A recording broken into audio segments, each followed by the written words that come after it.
start with Keith and Kerwin, please. Hi. So my question for you is, how did your work on previous shows such as Russian Doll influence your vision and direction for the Acolyte? How did my work on other shows shape the vision? I mean, certainly Russian Doll, I'd say. That was an intricate story, obviously, with the Groundhog Day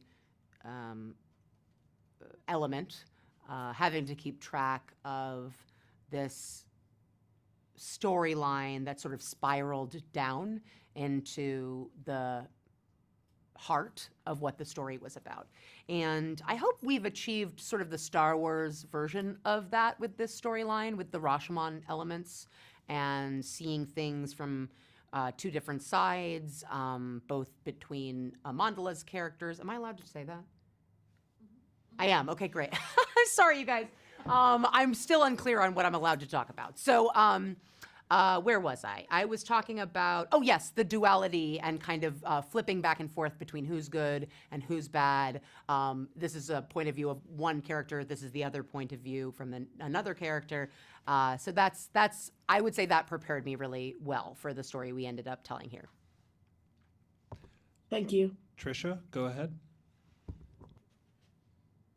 Hi, Trisha Barr for Fangirls Going Rogue podcast. You, in the Acolyte, you're using one of my favorite archetypes, the witch. A lot of current storytelling is challenging patriarchal tropes about witches.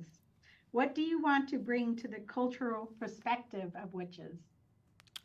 What do I want to bring to the cultural what of witches? Sorry. The cultural perspective of witches. Oh, perspective. Well, I think that they, of course they're witches, and that's an element that George and Dave created with the Clone Wars. But I do think that my version of it is more about a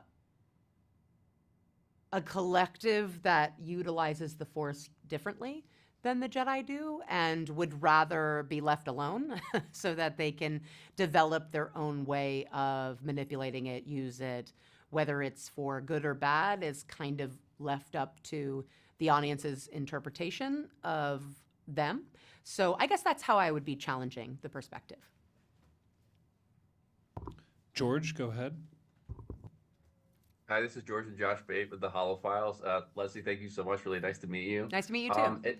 It seems that one of the great tenets of working at Lucasfilm is collaboration with so many different departments, individuals, things like that.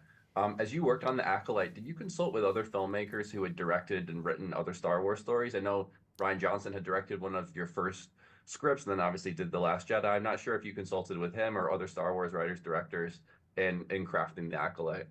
Well, it's interesting. I worked so closely with my designers, and all of them were very well versed in either their fandom for Star Wars or their understanding of it aesthetically. And also, they were very familiar with the aesthetic of the High Republic as well. So we did a lot of trial and error. We did a lot of collaboration. We did an enormous amount of presentations to each other so that all the departments were on the same page. So I do think that that really was the key to making a show like this one. You can't do it on your own. It's got to be between you and your team. James, go ahead. Hi, James Burns from Jedi News here. Thanks for taking the time to talk to us. So my question for you is, there's a lot of people out there that have never ever read anything from the High Republic because they just, tune into the films and watch content on Disney Plus. So how would you pitch The Acolyte to them? Oh, I would say pitching The Acolyte to people who are unfamiliar with the High Republic, I would say this is a fresh entry point. It could definitely elevate the show if you've had the experience of immersing yourself in that in beautiful world. But you certainly don't need to have read anything or know any references to it because we are taking place a bit out, a bit closer to the prequels than the High Republic. So hopefully we have enough referencing of the High Republic, but we're not leaning on it narratively to support our story. I would like to think that our story stands on its own. Gustavo? Hi, Leslie. I'm Gustavo from Triad of the Force. Thank you so much for taking the time to talk to us.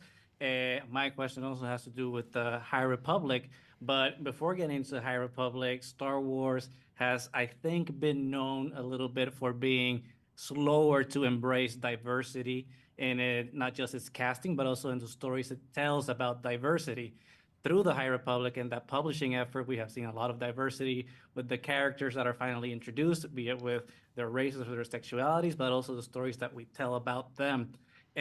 With the Acolyte, how do you embrace that ethos that the High Republic publishing effort has done to not just bring in diverse characters, but also to tell diverse stories? Well, I hope that, as you know, if you're a Star Wars fan, my hope is that you will notice the different elements of Star Wars that we have brought, other Star Wars media that we have brought into the Acolyte. We're referencing the High Republic with the design of the robes, with including the character of Renester Grow. I think that we're definitely referencing Clone Wars when we explore the witches and the coven that Jodie Turner-Smith leads. So there's that. I think a lot of the fact that we're using practical elements, we're using real sets, that really, I think, lends itself to the original trilogy. And then where the Jedi are in their trajectory is very close to what ends up happening to them in The Phantom Menace. So hopefully we're merging a lot of those storylines to feel more diverse and hopefully exciting because of that. Jason? Hi, Leslie. Jason of This Dad Reads here. This is a big moment, like we've been saying, for the Star Wars book community.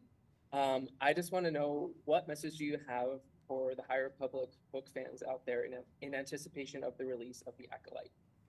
Oh, I want to say I love you. Thank you for investing in a world and an era that I think is so new. And I definitely had that experience working on Acolyte. You're diving into something that isn't referencing the live action canon or the Skywalker saga. So you're willing to dive in at a particular entry point and enjoy the stories of the Jedi and what George created in a different context. So I would hope that you have a similar experiencing, similar experience watching The Acolyte. Sorry. My mouth is really dry. Okay. William, to you. Thanks for chatting with us. William Devereaux from the Ion Canon podcast. George Lucas loved symmetry and parallels in Star Wars. In many ways, The Acolyte feels like a reflection of The Phantom Menace, kind of as you alluded to earlier, from the use of the Force to create life, to the Jedi testing process, eventually admitting an older child to be trained as a Jedi. And of course, twins are a Star Wars staple. I'm assuming this was intentional, and if so, how did you balance drawing the parallels of The Phantom Menace and other films without making it feel too similar? It was difficult, for sure. You want to hit all the particular tropes that make something feel Star Wars. Like I said, those practical sets, the familial clashing,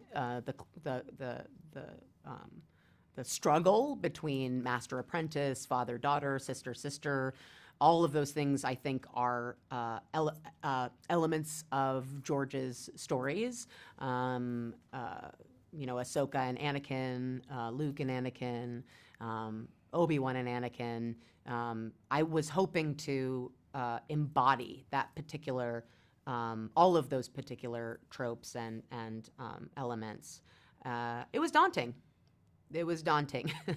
Hopefully we've achieved it in a way that feels both fresh, but also very reverent to what George has created. Charlotte and Caitlin, go ahead. Hi, Leslie. It's Charlotte and Caitlin from Sky Talkers. So great to talk with you today. You recently said in an interview that the episode The Wrong Jedi from the Clone Wars was a favorite and provided some inspiration to the Acolyte. What was it about that episode that stayed with you and maybe found its way into the Acolyte? Well, there are two elements of that episode that I think show up in the Acolyte. First of all, the wrongful accusation of a character that they've committed a crime, a really horrible crime that they didn't do. So there's definitely that element. It's one of the things that starts the story off. And then the other thing that I love about that episode is Ahsoka's choice to leave the Order, which is something I hadn't really tuned into as like an option that someone could do. So I loved the idea that Osha has left the Order and sort of created a life for herself outside of that identity. So those were the two things from that episode that I was extremely inspired by. Mark, go ahead. Hello, Leslye. You work closely with Neil Scanlon and the Critch Cantina team at Pinewood to create all kinds of really, really cool stuff. Can you talk a little bit about that process? Oh, absolutely. Neil embraced me immediately, which I was so grateful for. He was very supportive of my ideas and my requests. He does so much.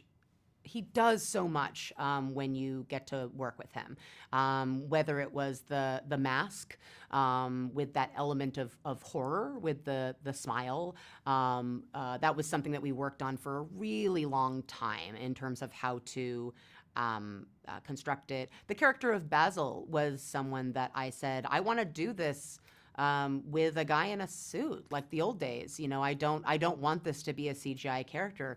What do you think? How can we execute it? And he worked so hard for months on creating the design of that character, making that character work. The droid Pip was so much fun to work with.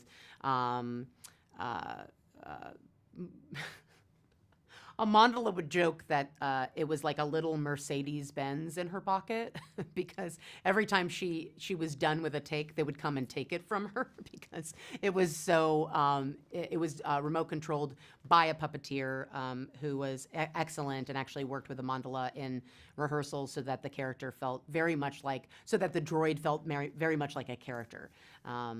So yeah, Neil was instrumental in all of that. Dan? Hi there, Dan's there from Coffee with Kenobi. Looking forward to seeing what everyone thinks about the Acolyte, as I'm sure you are. And now this question, I don't want to spoil anything, so bear with me. What can you share about May's mission to kill Jedi without the use of a lightsaber? Because it is a unique fighting choice. What inspired that decision creatively? The choice for May to attack Jedi without a weapon was to put a new spin on how you would attack a Jedi. Meaning this is a time period where not a lot of people are running around with a lightsaber unless you're a Jedi. And so therefore attacking a Jedi without a weapon would be a daunting task and something that would hopefully intrigue the audience. Sarah, go ahead. Hey, this is Sarah with Skywalking Through Neverland, and you talked about all the inspirations of Star Wars that you're trying to involve in this show. Well, music is a huge thing that connects Star Wars, and I just wondered, is there a specific point in the narrative that you directed the composer, Michael Abels, to use any particular Star Wars themes or sounds or instrumentation to further that connection? I didn't really start out giving any direction to Michael. He's brilliant. He's a Pulitzer Prize winning musician. He obviously worked on Jordan Peele's films, which is how I just, was introduced to him. There was an element in the show that I felt needed to feel like John Williams, but also had to have an eerier, darker edge to it to tie into the tone of the show. Initially, I didn't really give him a lot of direction. It was more once we got into specific cues that I would say I would give certain direction, like this just doesn't feel, very Star Warsy to me. Or he would say, I think this is a really huge moment because a lightsaber is being pulled out, and I would say, yeah, but it's the bad guy pulling out a lightsaber. So, and we would kind of have those really spirited conversations about how to execute or how to support choices that were elements of Star Wars that we've seen before, but be specifically in his perspective and voice and point of view as a composer.